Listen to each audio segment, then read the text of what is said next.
Hello guys and welcome back to another video. Welcome back to the YouTube channel, people. And this is a new series, a new mini series that I want to do for Fridays. It's going to be very hard to get guests on here, but I will try my best to get a guest on here because that's kind of the plan. But for now, you just got me. So unlucky. But speaking of unlucky, make sure that you subscribe if you are new.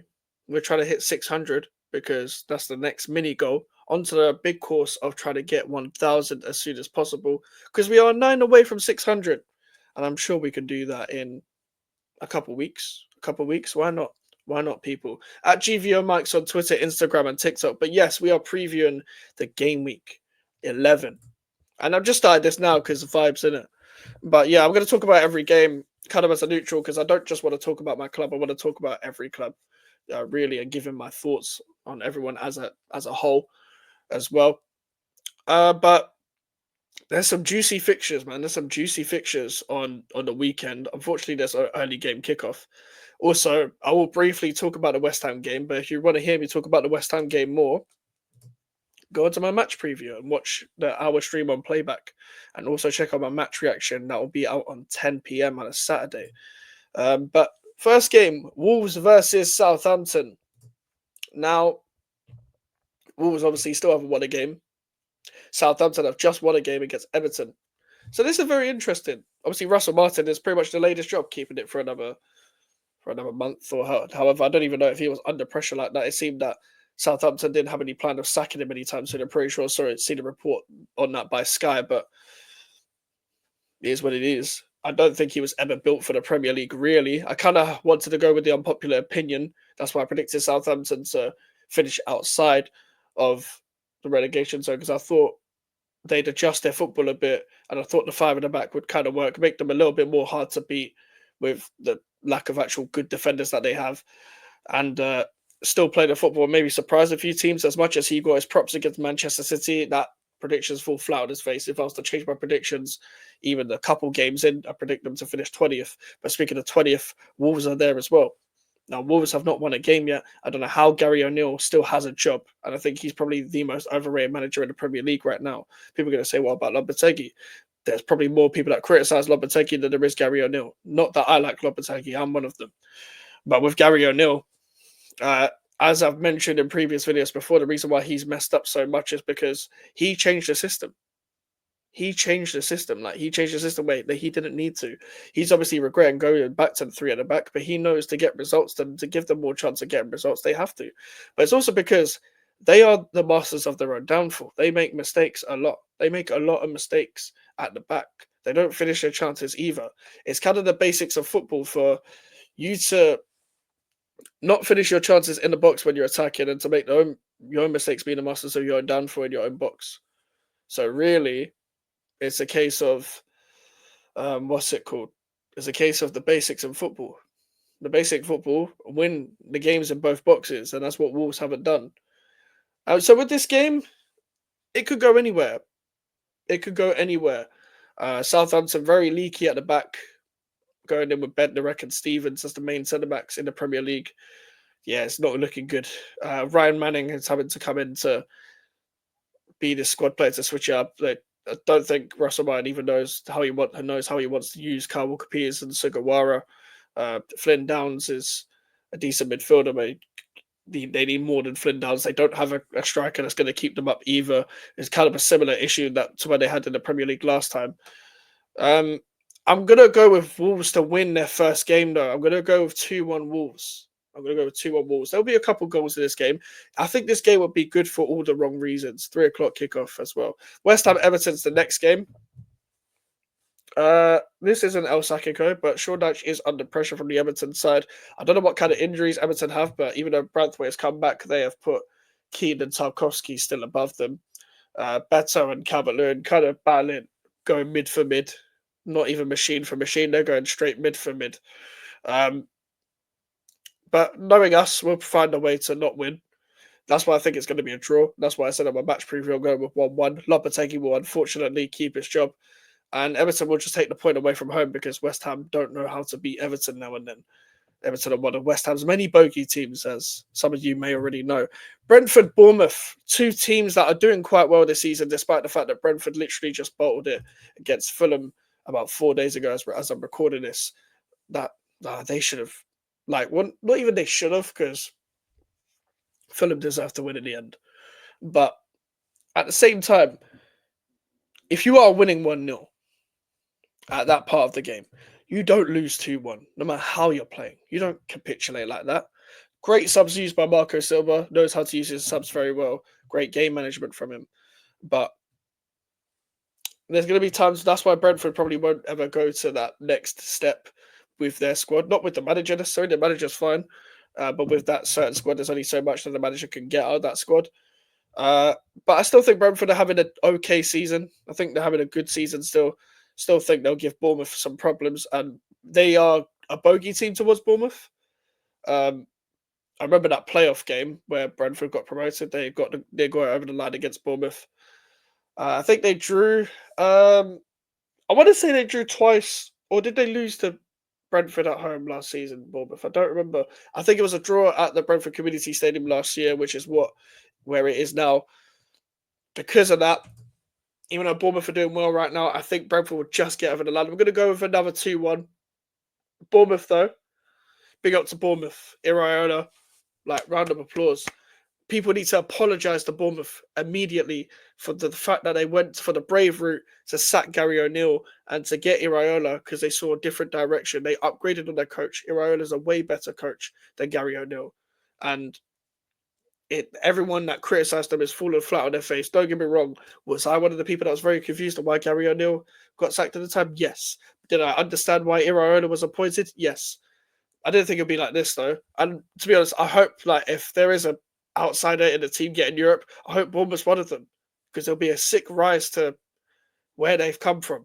So all good luck to Bournemouth at the end of the season. Just don't think they'll win this game, but they've done well. Beating Villa, drawing to Villa at the end and beating Arsenal and Man City. So fair play to them. And Milos Kirk is getting 2 assists. And I think they'll still have a good season. And I was one of the people that still said they would do well without Solanke because they're not a one-man team. Crystal Palace, Fulham. I don't remember what Crystal Palace's last result was. What was Crystal Palace's last result? They drew. Who did they draw to? Sorry, people. This is very unprofessional. They drew to Wolves. Yeah, I watched that game actually. That was a weird game. Neither team really deserved to win, in my opinion. Because as much as Palace had that chance of being on top, Wolves kind of deserved to get something out of that in the end. It seems like Palace are starting to get on the right track a little bit after winning against Tottenham, then drawing against Wolves in a sense, but they still look leaky at the back. I feel like, okay, Wharton's got surgery now.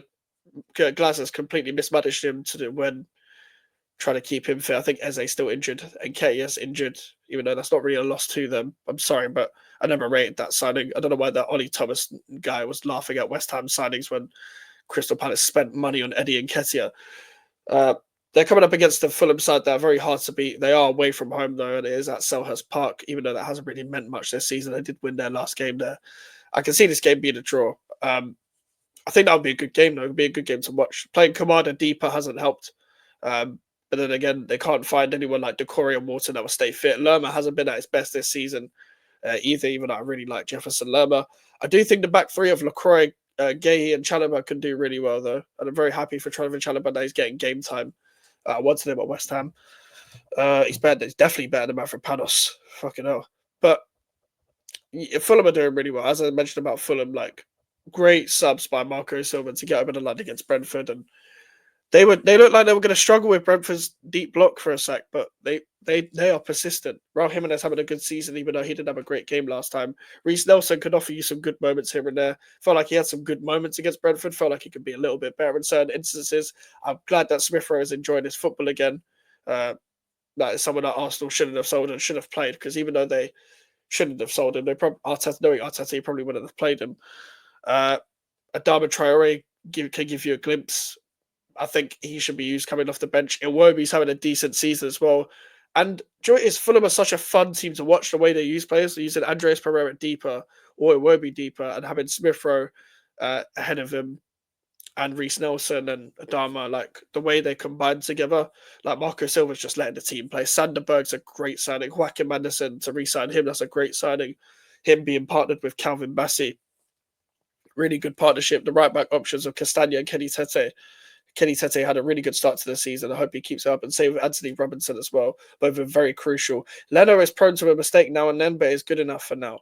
If they were in a situation where they were getting Europe every season and they needed an upgrade, that would be one of the positions. Again, I don't really have much against Fulham. If there were a team that was to get Europe, I'd also be quite happy for them as well because they've got Europe before, but it was a long time ago. I thought Crystal Palace were going to do a lot better than what they're doing now. I predicted them to finish ninth. I didn't say Europe or anything. I thought they may be an outsider, but they need to do a lot better. The manager needs to do a lot better with their squad. I think their squad is good. I think their squad's a good squad. I just don't think the manager's getting the best out of them. I can see this game being a draw. Maybe these two teams cancelling each other out a bit. I'm gonna go 1-1. I'm gonna go 1-1. I've literally only predicted 2-1s or 1-1 so far, but I do think Crystal Palace Fulham will be a good game, but it will be 1-1. Let's go to Brighton versus Manchester City. Wow, this is going to be interesting because obviously Brighton having a good season, just about lost to Liverpool. I've always said Brighton, it might just be an aesthetic thing because every time I've watched Brighton, they don't look as good, like in terms of just watching them play football, as they did under the Serbian Potter necessarily. They still play good football. It's just not as good, in my opinion, to watch. However, to be fair, they've got good players. They're getting the best out of what they have. Hurtson's doing a good job. So credit to them. I was wrong. But I don't think they'll get Europe this season. I think they'll have a bit of a dip. But however, if they keep it up, I'll be happy for them if they got Europe. Danny Welbeck, what a season he's having. Assists and goals and stuff. And partnering up with Jorginho Rutter, that's a good partnership. Having the option of Evan Ferguson, that's depth, is a good option as well. The winger options they've got in terms of Matoma and Adingra, etc. And I don't know whether Enciso's fit, but like the midfield options they have as well. Like the manager's just getting the best out of what they have. Like I rate it. I can't lie, I'm rating it. I rate the way they play. I do rate their bravery. And to be honest, they do give Man City a game because most teams that play Man City sit deep. And to be honest with you, it doesn't always work because you're inviting pressure with players like Erling Haaland and De Bruyne when he's fit, Bernardo Silva and Phil Foden and all these players. Maybe not Doku because he's dog shit, but and Savio Nunuli, I know he didn't do well against Sporting from what I was told, but speaking of Man City, they're 2-game losing streak. They're not really, they're suffering with injuries, yes, but you kind of chose your bed to lie in that with the transfer window that you had. Gundogan since coming back hasn't been good. They haven't got Rodri. We all know this. I think this kind of just screams a Brighton win. I think Brighton are going to get over the line in this game. As much as I think Arsenal are out of the title race, that also kind of gives them a bit of a step. We'll come into Arsenal in a sec. But I do think that Brighton will win this game. I do think that Brighton will get over the line. Erling Haaland looks frustrated not getting any service. It feels like only Kevin De Bruyne is the real creator in that team. I do think Phil Foden needs to step up when it comes to his number 10 duties within this season. Phil Foden is a great player. Had a great season last season, but come on. He needs to step up in terms of being a number 10. Especially when your striker is Erling Haaland. You got to feed him at all costs. Just keep giving him the ball.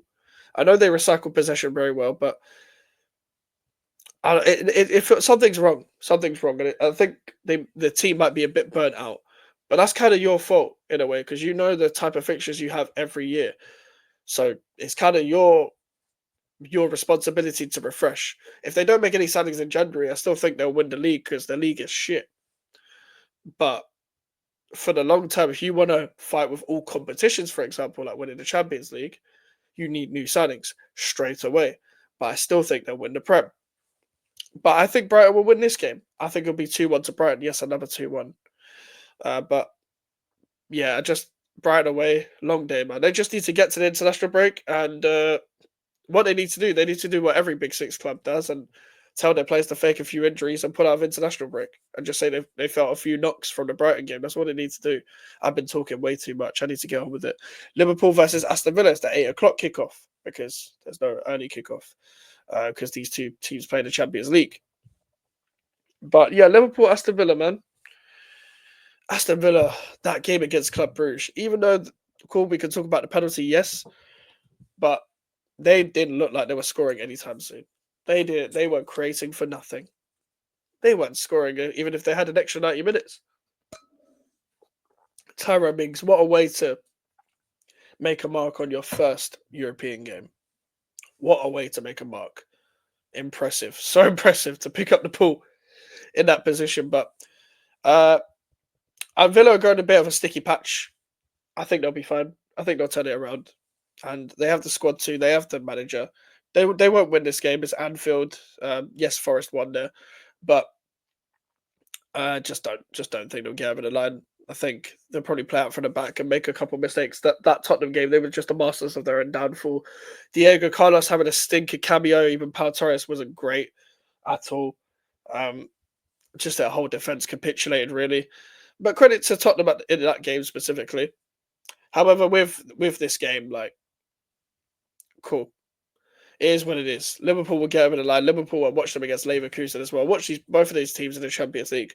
Liverpool did really, really well against Leverkusen because I didn't even think Leverkusen were good throughout the game yet, but I didn't think Liverpool were good in the first half. It was just a matter of who was going to turn up in the second half. I thought Xavi Alonso's game plan was completely poor, and anyone that was on the watch along with me can tell you that I've always thought that. I think Xavi Alonso's a great manager. Great manager, though. With Arnie Slot, though, again, game management is so important, and I don't think enough managers, when they do well, they get enough credit for their specifics in game management. Like putting Diaz down the middle and was something completely different. Ended up scoring a hat trick in the end. Gakpo is playing really well down the left, and we're seeing a different Gakpo. Didn't suit Jurgen Klopp's style of play, but really suits Arne Slot's style of play. Even Darwin Núñez looks like he's improved. Some of these players just look happy to play football. Gravenberch looks like a top player this season. Definitely been one of the best midfielders in the Premier League this season by far. I think Liverpool will win 3-0. I'm going to go 3-0 against Aston Villa. I don't think Aston Villa should take it to heart, though. Again, they need the international break. They need to refresh. They need to come back stronger. And they will. They will come back stronger. And good luck to Aston Villa as well. I really like Unai Emery. Going on to the Sunday games, people. Manchester United versus Leicester City. I watched the Europa League game until they went 1-0 up. And this is Ruud van Nistelrooy's last game. And then Ruben Amorim joins literally the day after to then start his arc within Manchester United as well. Ruben Amorim is going to need every god that exists to help him because to play his system, they desperately need wing backs and attackers. But Amorim's just going to have to get the best out of what he has until the summer because I'm actually not going to judge Amorim unless he falls back on every sort of principle that he has. However, what's it called? With Ruben Amorim as well, I know he's not here yet, but I'm not going to judge him until the summer, until he gets his players really, because I can't lie. Yeah, Ten Hag doesn't have any sort of player identity, and to be honest, even it's not just a Ten Hag thing because he's a bozo, but it's that attack. That attack stinks, man. Apart from Amad Diallo, I don't rate any of their attackers. Like Xerxes is his first season. I'm not going to judge him. Hoyland, Rashford, Garnacho, Anthony, fucking hell, man. Like you're finished. Like in terms of that attack is so finished. Garnacho's game, run down the line, put a half-hearted cross in, and then fall over. Marcus Rashford, I might offer you a good moment, but most of the time I'm going to stink out the 90-minute games, but still get praise because people still think I'm 22, even though I'm like reaching 28 very soon. Rasmus Hoyland should be a WWE wrestler. Anthony should go anger management class. They don't really have like Casemiro and Ugarte they can stick with for now. Kobe Manu when he comes back in midfield for now. Bruno Fernandes is honestly the most overrated player I've ever seen in the Premier League. But still, if we're still really talking about Luke Shaw coming back in 2024, get some help. Mazzarari is a very good player. We wanted him at West Ham. We agreed a deal. Ended up getting Wan-Bissaka. Still happy with Wan-Bissaka, but Mazzarari is a great player. Amad Diallo is a great player on the ball. I think Mazzarari will do well for Amorim. So will Amad if he plays. So will Kobe Manu. So will Ugarte maybe because he played under Amorim, even though I don't really rate him as a player. Maybe Casemiro will as well. But it's going to take a lot for Amorim to actually get the kind of team he wants at Man United because a lot of these players stink.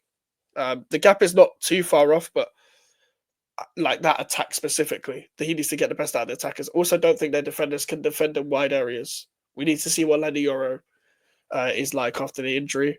But Lissandro Martinez can't defend in wide areas. People would like to think that in their head just because he can play left back, that three in the back would help him. Unless the system is that good, I feel like he's going to get caught out. I feel like Delict might be fine though.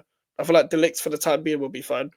Maguire won't. Maguire won't. Maguire's going to get exposed. Lindelof is. I don't know why he's still there.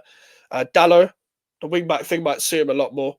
I don't like for God knows where Malacia is, but with this specific game, Steve Cooper is another one that is a manager that shouldn't be at Leicester City. It doesn't look like he has any player power, or he doesn't look like he has any power from the players. Like he doesn't have any authority. He's like the supply teacher that you just throw paper at.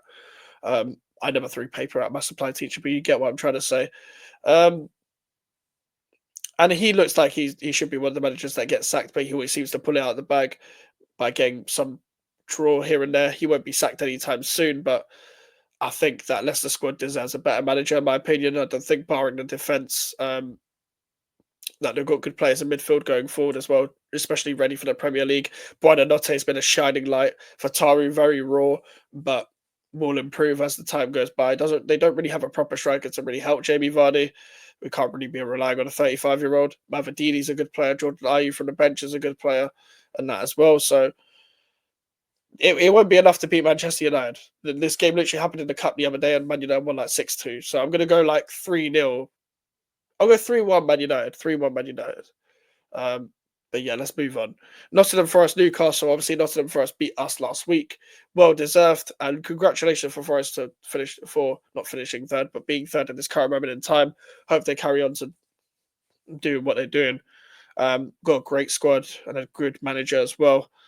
Newcastle hasn't been their greatest of seasons. However, they did just beat Arsenal. So maybe they're coming up with confidence. My thing is this game is set up for a draw just because it's going to be quite rigid. I think on paper this should be a good game. At the same time, it could be quite stinky, a lot of sideways passing, etc. I think Forest will obviously have the home crowd on the side, and Hudson-Odoi and Elanga will excite you. Chris Wood on form. He scored a hat-trick at St. James's Park against his former club last year on Boxing Day, I think it was. He'll probably score again. I think he'll probably score again. But I can see this being a draw. I think Newcastle would just about not lose this game. However, it's not the Newcastle we all know from a couple of seasons ago, them getting forward because they have a lack of refreshments within their squad, didn't do any transfer business, etc., any proper transfer business. And that squad looks always exhausted every time they play, even though they barely really play 2 or 3 times a week. I'm going to go 1-1 for that game, though. I don't think it would really matter in the greatest scheme of things for either like football team season. Tottenham versus Ipswich Town, the last 2 o'clock kickoff. This should be quite easy for Tottenham. Win, lose, win, lose, win, lose, win, lose. The Europa League game was that loss. They lost to Palace, then they beat whoever they beat on the weekend. I'm pretty sure they beat Aston Villa. And to be honest, Tottenham didn't really do anything in that match. It was just kind of Aston Villa being the masters of their own downfall. Great free kick from Madison, then putting a stinker at Galatasaray. Kulusevski's pretty much taken over that number 10 position, having a fantastic season. Brennan Johnson's scoring now and then. Not what Tottenham need, but fair play, he's scoring. But they need more than that. Solanke, great striker, great signing. If you give him service, Human Son cannot be doing touchline winger shifts in 2024. However, he is still Human Son. He will still offer you a great moment. Pedro Porro and Udogie, good fullbacks. However, Udogie hasn't been his best this season. Van der Ven offered some moments of great ability. His stature, his pace, his tackling. Romero hasn't been his best. However, that's still a decent partnership for the time being. They'll probably need to, in my opinion, maybe look at that in the future to see if that's sustainable, if they want to be a top 4 team or wherever they're trying to get to. I don't even know what Tottenham fans' expectations are nowadays, if I'm being 100% real with you. Do you think the midfield needs a bit of upgrading? I've always said the midfield and the attack. I still think the attack needs upgrading. Like Odebear's young. They need attackers to surround Solanke with to actually give them service. I think they'll beat Ipswich, though. Calvin Phillips suspended. That's probably advantage Ipswich, to be honest. They still haven't won a game yet. they do play risky football. They're probably going to get relegated. However, they're going to have the spirit in them. They're not going to be like Luton Town, but they actually have a better squad than Luton, in my opinion. But they're just not getting the results. The Premier League is just too tough for promoted teams to be playing this type of football. Um, like you can play possession-based football, it just can't be high risk, high reward football. Again, I thought they'd do better than they've been doing. I thought maybe they pull through, but that's kind of the problem with like it's still good recruitment signing all these top championship players to play the Premier League, but at the end of the day, they're all kind of adjusting to the level. So everyone's just trying to get used to the thing at once. Like McKenna, this is his first season as manager in the Premier League as well. And you've got Jack Clark, Amari Hutchinson, um, Schmodix, George Hurst, Sam Morsey, or Mosey, however you say his name, Jacob Greaves, who I rate very highly, Leif Davis, who scored last game, Harry Clark, etc. Whoever it is, all adjusting to their first season, and that's just like half of the squad. And there's a lot more that are adjusting to their first season in the Premier League as a first team player. I don't know whether Twanzami's still injured. If you play Ben Johnson, especially whoever with left winger that they have, you're kind of fucked anyway. I'm going to say 4-0 Tottenham for that. I'm sorry, Ipswich. I want you to do a lot better than that, but it is what it is. And the main event game, what's in the title? Can Chelsea capitalise on Arsenal's misery? Chelsea versus Arsenal, 4:30 kickoff. This one's tough to call. This one's really tough to call. I watched Arsenal against Inter. I watched Arsenal against Newcastle. I watched Arsenal against Bournemouth. I watched Arsenal against Liverpool. I've watched their last 4 games. I didn't watch the game against Preston. I don't care. I watched the last 4 games and they've kind of had the same problem, really. Like I know they scored against Liverpool, and I think they'll actually perform better in this game because Chelsea will offer them a lot more space, and their defense can still be got at. However, Arsenal only play well when there is space, but because it's an away game, they might not even go too gung ho like that because Arteta's gone too far the other way now. But Chelsea haven't lost many games. I think they've only lost 2 games. They've only lost against Liverpool and Man City, the top 2 teams. Arsenal are third. Can they lose to Arsenal as well? The top. Well, actually, no. Arsenal aren't even third. Forest are third. Chelsea could go clear of Arsenal. I'm pretty sure they could go 3 points clear of Arsenal. They're on the same points if they do win this game. However, I do think both teams will cancel each other out. I think Arsenal will probably be the team that goes 1-0 down and then equalises, and then they will kind of just fall, like all fizzle out in the end into a 1-1 draw. But with this game, it's very tough to call. Even though I did just say 1-1, I think they will cancel each other out. I do think Caicedo and Lavia should be the permanent midfield for Chelsea. They're having a great season. Lavia, probably one of the best midfielders in the league if he can stay fully fit. Probably one of the best sixes, especially. Just the turn of receiving the ball from the defenders to then be under pressure to then turn them away and drive with the ball afterwards. He's probably the best at that in the Premier League. Caicedo is having a great season. He's actually had a great 2024 in general, and has really improved game in, game out since Pochettino took over, let alone Maresca. Maresca's taken him to that whole new level, even though Caicedo has just been great in 2024 in general. I do think that Sancho and Neto have to be the permanent wingers as starters. I do think Madueke will get at Timber, though. That's going to be a good. I think that's the battle to watch for me, because Neto will get at Ben White. Neto will rip Ben White apart down the left-hand side. But Madueke has one of them games where he either has a really good game or a really terrible game. He had a terrible game against Man United, against Mazzarri. I knew Maresca would like him because he obviously sees him as similar to that mold of Fatawu as he had at Leicester, with them 1v1 wingers that always like to take people on, go around the outside and the inside. I knew he'd like Madueke. I even said this in early streams and early videos. Jackson, not a proper striker, but still had a very good start to the season and can really carry this on. Cole Palmer didn't have a great game against Manchester United, in my opinion, but he's going to have all the space. And the Arsenal midfield hasn't been great this season. And I just think he will take the game and grasp it, especially in this game. And he's got a full week rest because he's not called up to the Conference League because they don't need him for that.